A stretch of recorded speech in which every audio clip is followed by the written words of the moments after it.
In this video, I'll be sharing with you how you can prevent your computer from sleeping.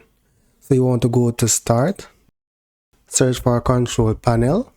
Then if you're not seeing this view, you're going to select from the drop down, select Large Icons, right? And then you'll get that option.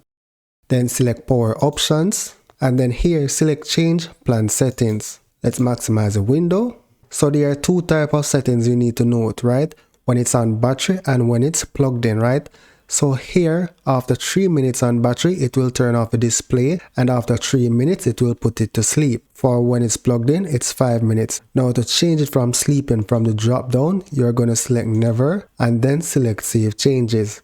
And that's basically it. So if you want it for both battery and when plugged in, you make the changes and then select Save Changes. That's basically it.